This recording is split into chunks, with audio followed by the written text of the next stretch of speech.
ये question Allahabad high court के RO exam में पूछा गया था 2020 में। तो अब इस क्वेश्चन को हम अपने नए मेथड से सॉल्व करते हैं। हमारा नया मेथड जो है वो एनालिटिकल है और 3 पैरामीटर्स का यूज करता है। पहला पार्ट्स ऑफ स्पीच, दूसरा आर्किटेक्चर और तीसरा मैसेज। तो चलिए हम अपने क्वेश्चन स्ट्रेटेजी को या मेथड को अप्लाई करते हैं क्वेश्चन नंबर 1 पर। The adjective, cool adjective. अब एडजेक्टिव का कोई ना कोई नाउन होना चाहिए जिसको वो डिफाइन करता है या जिसकी वो विशेषता बताता है। आगे देखते हैं हम वेदर नाउन।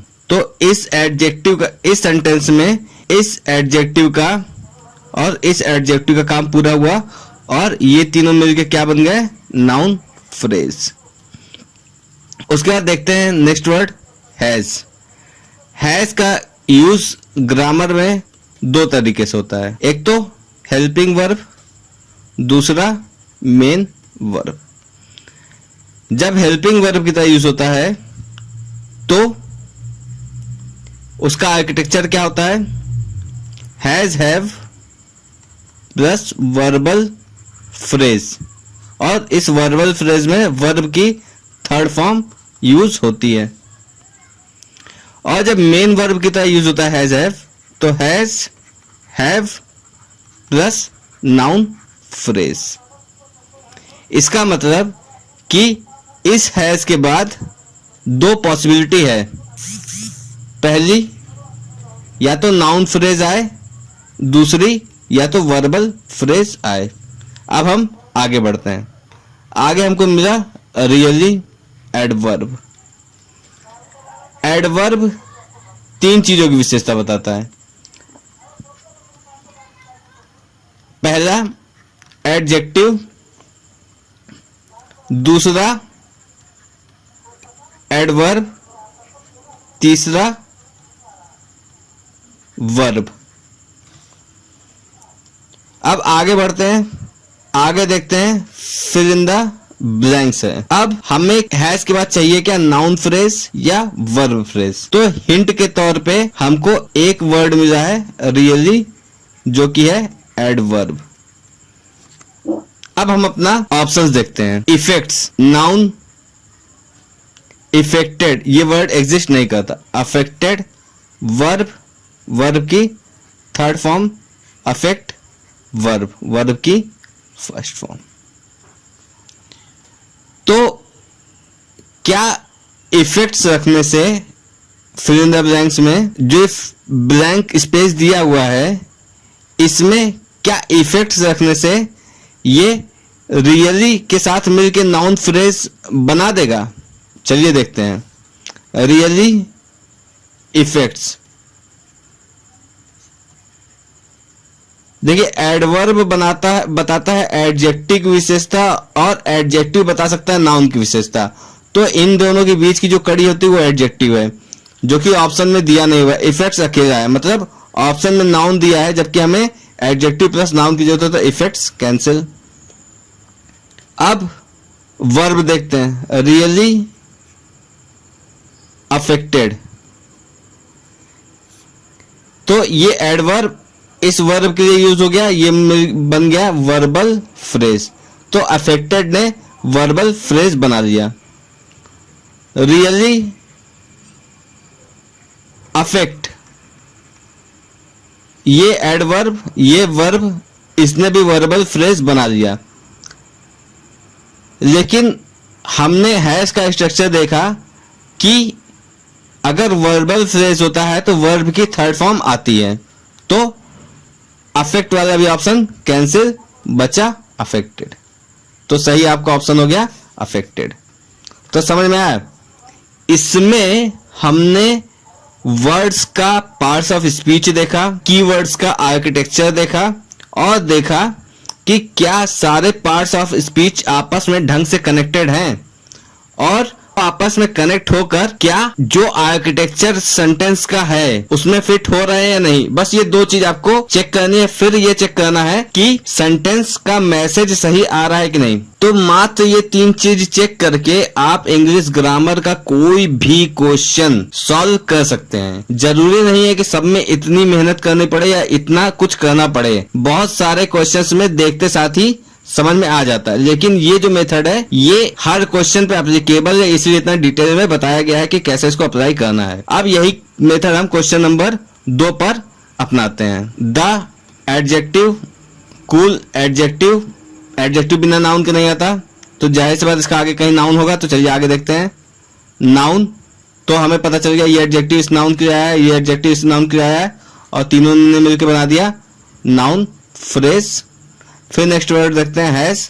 हमने पहले ही पढ़ा हैज का 2 काम, या तो मेन वर्ब या तो हेल्पिंग वर्ब। अगर मेन वर्ब है तो हैज हैव के बाद नाउन फ्रेज, और अगर हेल्पिंग वर्ब है तो हैज हैव के बाद वर्बल फ्रेज, और वर्बल फ्रेज में वर्ब की 3rd फॉर्म। तो अब हम आगे बढ़ते हैं, आगे देखते हैं रियली। रियली क्या है? एडवर्ब, एडवर्ब वही चीज, एडजेक्टिव, वर्ब, एडवर्ब, इन्हीं तीनों की विशेषता बताता है। अब हम देखें कि ये एडवर्ब, अब हम आगे बढ़ते हैं, देखते हैं फिल इन द ब्लैंक्स। तो हैज के बाद या तो नाउन फ्रेज बनना चाहिए या तो वर्बल फ्रेज बनना चाहिए, तो हमें उसमें हिंट के तौर पे रियली दिया हुआ है। अब हम अपना ऑप्शन चेक करते हैं। रियली अफेक्टेड, ये एडवर्ब, ये वर्ब, वर्बल फ्रेज बन गया, ठीक। इफेक्टेड एग्जिस्ट नहीं करता। Good effects, really good effects, adverb, adverb adjective, तो ये एडवर्ब किसके आया? इस एडजेक्टिव के, ये एडजेक्टिव किसके आया है? इस नाउन के लिए, तो ये बन गया noun phrase. Effects, really effects, ये एडवर्ब है, ये नाउन है। एडवर्ब नाउन की विशेषता नहीं बताता, वो बताता है एडजेक्टिव की, तो ये ऑप्शन कैंसिल। तो अब हमारे पास नाउन फ्रेज अवेलेबल है और वर्बल फ्रेज अवेलेबल है। ये रहा नाउन, ये रहा वर्बल फ्रेज, ये रहा नाउन फ्रेज। अब हम यहां पे दोनों को पुट करके देखते हैं। रियली अफेक्टेड और गुड इफेक्ट्स। अब अफेक्टेड जो है वो होता है ट्रांजिटिव वर्ब, यानी इसको चाहिए ऑब्जेक्ट। मतलब हमने फिल करने के बाद अफेक्टेड को चेक किया तो हमें पता चला कि अफेक्टेड जो है वो होता है ट्रांजिटिव, तो उसे चाहिए ऑब्जेक्ट, लेकिन यहां पे ऑब्जेक्ट नहीं है, इसलिए ये कैंसिल हो गया, वर्बल फ्रेज का चांस नहीं है। तो जो सही जवाब बचा वो क्या बचा? Good effects. तो जवाब है सही गुड इफेक्ट्स।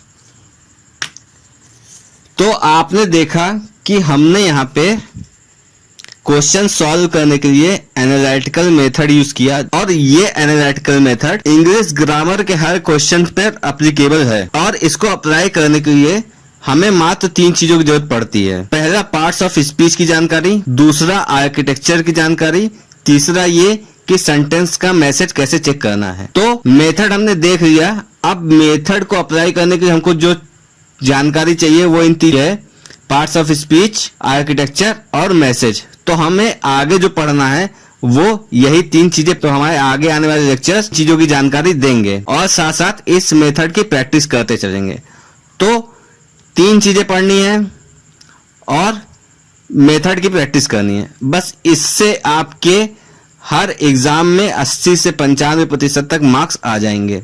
अब ये 80 से 95% तक मार्क कैसे देगा? क्योंकि ये आपके हर सवाल का जवाब दे रहा है। क्या नियम लगाना है, क्यों लगाना है, ऑप्शंस कैसे अलग हैं, क्वेश्चन कैसे अलग है, ये सारे सवालों के जवाब जैसे हम एनालिसिस करते जाते हैं वैसे वैसे हमें मिलते जाते हैं। तो हमारे लिए बहुत ही आसान हो जाता है एक्यूरेसी के साथ आंसर मार्क करना, प्लस हम बता भी सकते हैं कि ऐसा हमने क्यों किया। तो मुझको बताइए कि आपके क्या सवाल हैं, क्या आपके मन में आया, क्या आपके डाउट्स हैं, क्योंकि एक ही वीडियो में सब कुछ बता देना इम्पॉसिबल है, इसलिए जाहिर सी बात है आपके कुछ सवाल होंगे, कुछ मन में होगा। तो मैं चाहूंगा कि अगर आपको ये पसंद आया मेथड और आपको समझ में आया, हल्का सा भी समझ में आया, तो इसकी बाकी जानकारी लेने के लिए कमेंट कीजिए और इस वीडियो को शेयर कीजिए, क्योंकि जितने ज्यादा डिस्कशन इस मेथड पे होगा आपको भी उतनी ज्यादा जानकारी मिलेगी। तो कृपया करके इस वीडियो को शेयर कीजिए और थैंक यू।